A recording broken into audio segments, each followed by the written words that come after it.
who is missing from the office. I hope you don't know what.' 'Know what? Good heaven, Mr Brass!' cried Kit, trembling from head to foot. 'You don't suppose—' 'No, no,' rejoined Brass quickly. 'I don't suppose anything. Don't say I said you did. You'll come back quietly, I hope?' 'Of course I will,' returned Kit. 'Why not?' 'To be sure,' said Brass. 'Why not? I hope there may turn out to be no why not.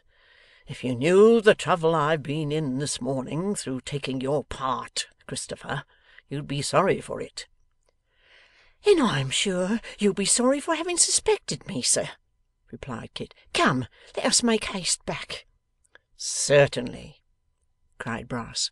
'The quicker the better. Mr Richard, have the goodness, sir, to take that arm. I'll take this one. It's not easy walking 3 abreast, but under these circumstances it must be done, sir. There's no help for it.' Kit did turn from white to red, and from red to white again, when they secured him thus, and for a moment seemed disposed to resist. But, quickly recollecting himself, and remembering that if he made any struggle he would perhaps be dragged by the collar through the public streets, he only repeated, with great earnestness, and with the tears standing in his eyes, that they would be sorry for this, and suffered them to lead him off. While they were on their way back, Mr Swiveller, upon whom his present functions sat very irksomely, took an opportunity of whispering in his ear that if he would confess his guilt, even by so much as a nod, and promise not to do so any more, he would connive at his kicking Sampson Brass on the shins, and escaping Upper Court. But Kit indignantly rejecting this proposal, Mr Richard had nothing for it but to hold him tight until they reached Bevis Marks, and ushered him into the presence of the charming Sarah, who immediately took the precaution of locking the door.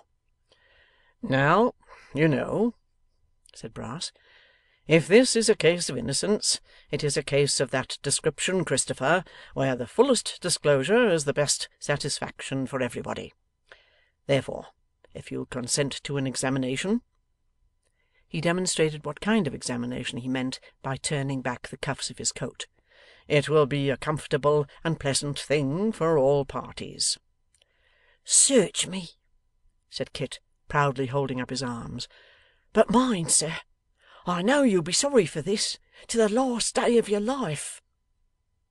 'It is certainly a very painful occurrence,' said Brass, with a sigh, as he dived into one of Kit's pockets, and fished up a miscellaneous collection of small articles. 'Very painful. Nothing here, Mr Richard, sir. All perfectly satisfactory. Nor here, sir. Nor in the waistcoat, Mr Richard. Nor in the coat tails. So far, I am rejoiced, I am sure.' Richard Swiveller, holding Kit's hat in his hand, was watching the proceedings with great interest, and bore upon his face the slightest possible indication of a smile, as Brass, shutting one of his eyes, looked with the other up the inside of one of the poor fellow's sleeves, as if it were a telescope, when Sampson, turning hastily to him, bade him search the hat. 'Here's a handkerchief,' said Dick. 'No harm in that, sir,' rejoined Brass, applying his eye to the other sleeve, and speaking in the voice of one who was contemplating an immense extent of prospect. 'No harm in a handkerchief, sir, whatever. The faculty don't consider it a healthy custom, I believe, Mr Richard, to carry one's handkerchief in one's hat. I have heard that it keeps the head too warm, but in every other point of view its being there is extremely satisfactory. Extremely so.'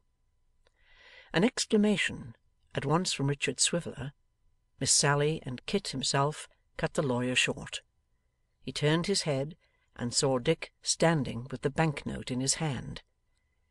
'In the hat!' cried Brass, in a sort of shriek. 'Under the handkerchief, and tucked beneath the lining,' said Dick, aghast at the discovery.